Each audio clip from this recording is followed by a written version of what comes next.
অনুষ্ঠানের শেষের দিকে পৌঁছে গেছি। আজ এই গানটাই শেষ গান, মুরুলি বাজে প্রেম ও বৃন্দাবনে। অনুষ্ঠানের শেষ গান আজকে মুরুলি বাজে প্রেম ও বৃন্দাবনে। শুধু অকারণগুলোকে ক্ষণিকের গান, গায়ে আনি প্রাণ ক্ষণিক দিনের আলোকে।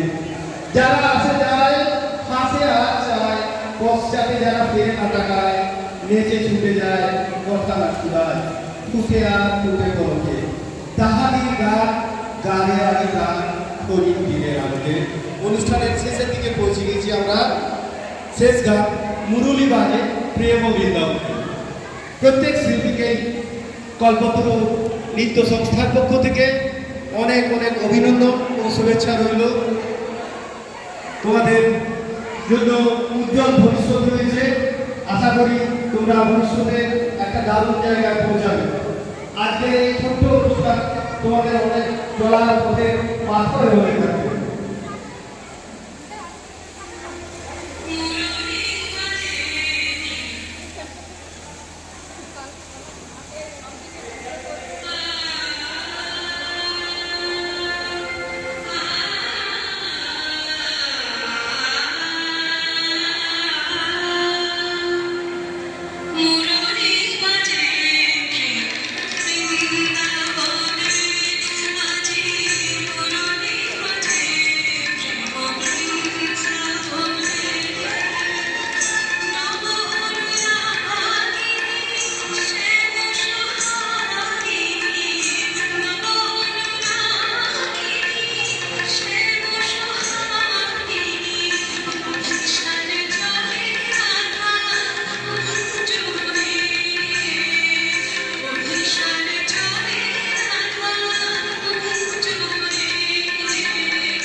অসংখ্য ধন্যবাদ কল্পতরু নৃত্য সংস্থা শ্রী গুরুজি কাজল ঘোষ মহাশয়কে।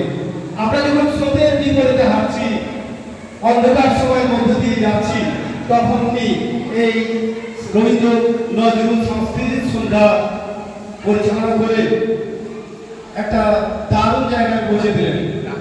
সমস্ত ছেলেমেয়েদের বলছি, তোমরা মঞ্চের সামনে এসো, গুরুজি তোমাদের ডাকছেন, একটা ফটো হয়ে যাবে। আজকে কবির কবিতা দিয়ে শেষ করি, যে কবিতা দিয়ে আমি শুরু করেছিলাম। আজই হতে শতবর্ষ করে কে তুমি পড়িছ বসি, আমার কবিতা খানি কৌতূহল ভরে, আজই হতে শতবর্ষ করে। নমস্কার সমস্ত সুধী ও অভিভাবকবৃন্দদেরকে আমার শুভেচ্ছা জানাই। আমার ছোট ছোট ছেলে মেয়েদের অনেক অনেক অভিনন্দন রইল। তোমরা এগিয়ে চলো, তোমাদের উজ্জ্বল ভবিষ্যৎ কামনা করি, আরো বড় হও এই আশা রাখি। গুরুজির অনুমতি নিয়েই আজকের এই অনুষ্ঠান এখানে শেষ করলাম।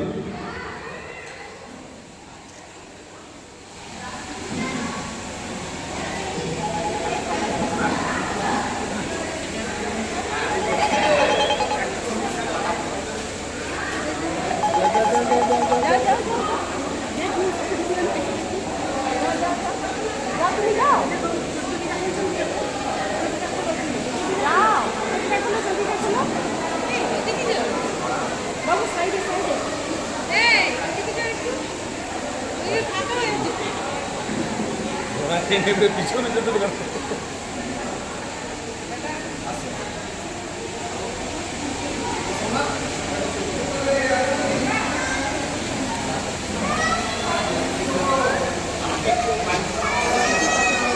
দাদা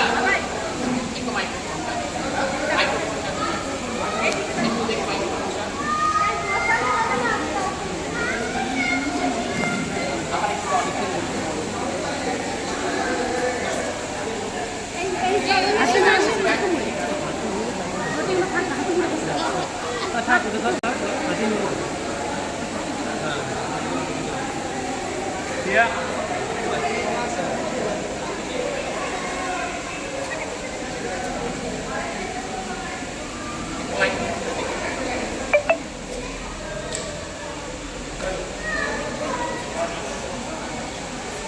হ্যালো, নমস্কার। আপনারা প্রথমে আমাকে একটা কথা বলুন, এই যে একটা সুন্দর সাংস্কৃতিক অনুষ্ঠান আমি করালাম রবীন্দ্র নজরুল নিয়ে সন্ধ্যা, এটা প্রথমে বলুন আপনাদের কেমন লাগলো? জোরে বলুন, জোরে বলুন, আমি শুনতে পাচ্ছি না। আচ্ছা, তো খুব ভালো লাগলো। কিন্তু এই এই ভালো অনুষ্ঠানটা করার জন্য অক্লান্ত পরিশ্রম করতে হয়েছে সবাইকে। গার্জেনও রিহার্সাল দিয়েছেন, তারপরে আজকে এই যে দাদারা অনেক সব দাদারা আমাকে হেল্প করেছেন, ঠিক আছে। তারপরে এই যে মাইকের দাদারা, লাইটম্যান, সবকে নিয়েই একটা অনুষ্ঠান ভালো হয়, একার পক্ষে তো সম্ভব নয়।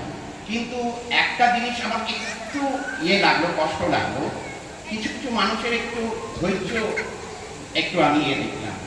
একটা জিনিস মনে রাখবেন, যে জীবনে দাঁড়াতে গেলে কিন্তু অনেক কষ্ট করতে হয়।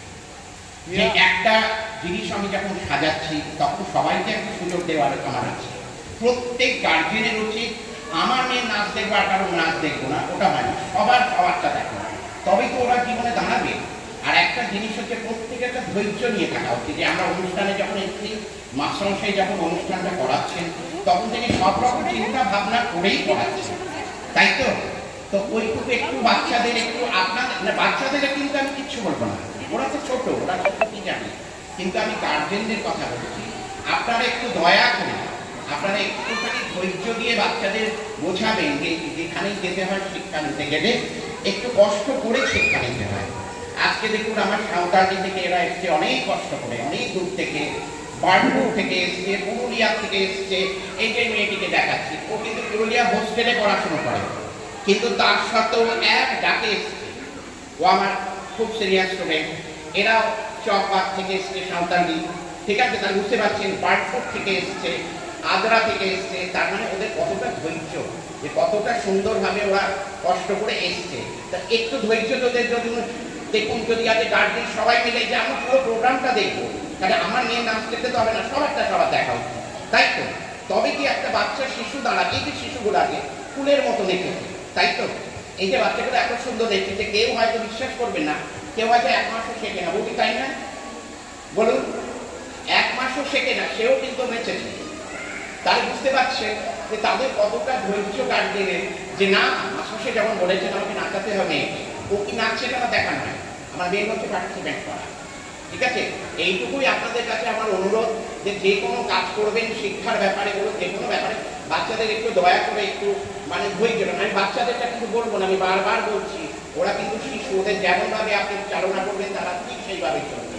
তোদের ছোট থেকে আপনার আগে ধৈর্য ধরে যে না আমাদের ভালো করে ধৈর্য ধরে মাস্টার আমাদের যতক্ষণ না বললেন আমরা ওখানে এক পাও বলবো, তবে কি শিক্ষা নাকি? হ্যাঁ কি না? পরিষ্কার জোরে বলুন, জোরে বলুন, শুনতে পাচ্ছেন না? ঠিক আছে, তাহলে প্রোগ্রাম সবার ভালো লেগেছে, দাদাও এসছেন এক কথাতে, দাদার জন্য একটা জোরে হাততালি।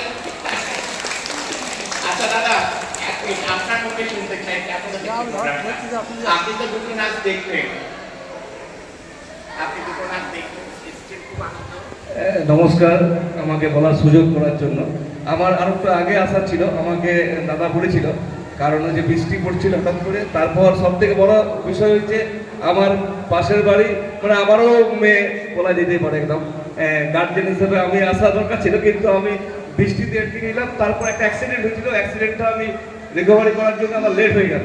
তো যাই হোক, এই ধরনের প্রোগ্রাম বাচ্চা যেমনই নাচুক, খারাপ নাচুক ভালো নাচুক, এই যে অংশগ্রহণ করছে তাদের মনের যে এই যে ফুর্তি, এই যে আবেগ ডাকছে, এটাই সব থেকে বড় কথা। এখন কিন্তু বাচ্চারা সবাই কিন্তু মোবাইল নিয়ে সবাই প্রেশান হয়ে আছে।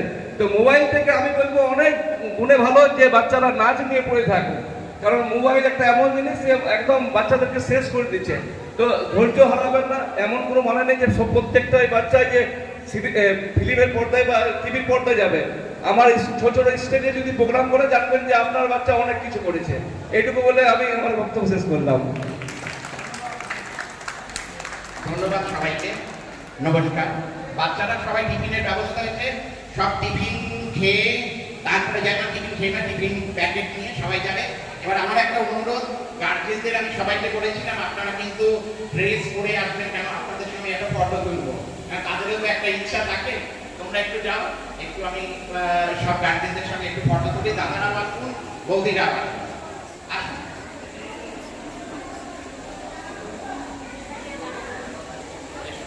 ছোট্ট রেডি হোক ছোট্ট। হ্যাঁ, বলছি হঠাৎ করে আজকে এই প্রোগ্রাম কি বলবেন, কি বিষয়ে? হঠাৎ করে বলতে দেখুন, আমার সবচেয়ে বড় জিনিস হচ্ছে রবীন্দ্র নজরুল হচ্ছে মানে আমাদের বাঙালিদের প্রত্যেকটি রক্তের মধ্যে, তাই তো? এবার ধরুন আমার বিভিন্ন আসতে আমরা বিভিন্ন জায়গায় আমার ব্রাঞ্চ চলে, হ্যাঁ, শুধু এখানেও নয়। বৌদিরা প্লিজ একটু আসতে। তো আমার ব্রাঞ্চ চলুন এক জায়গায় না, আমি 14টা ব্রাঞ্চে কাজ করি, প্লাস আমার মেইন ব্রাঞ্চ চলে কলকাতায়।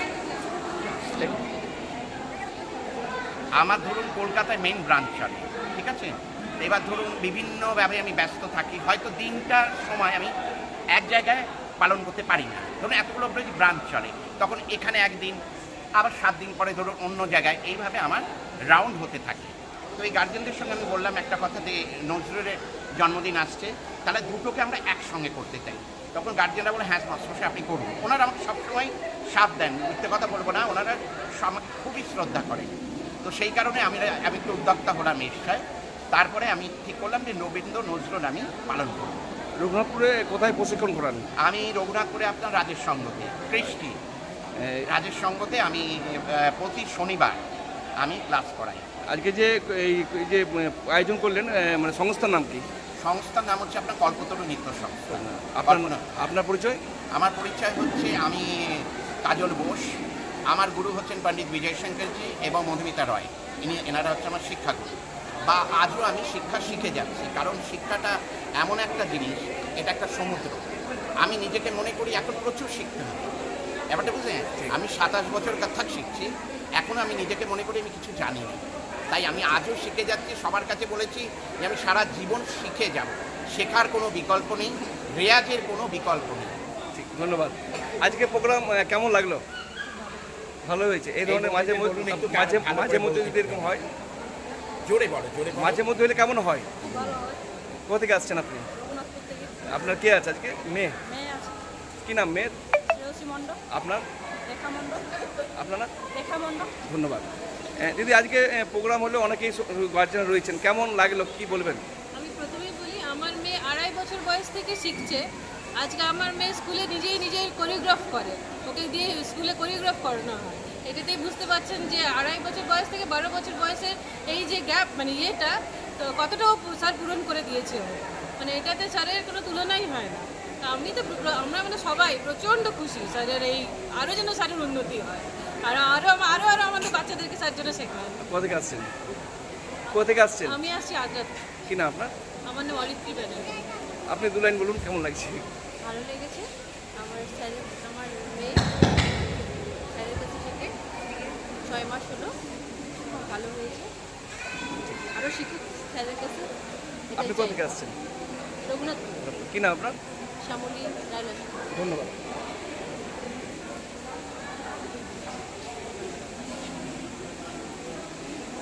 সব ছবি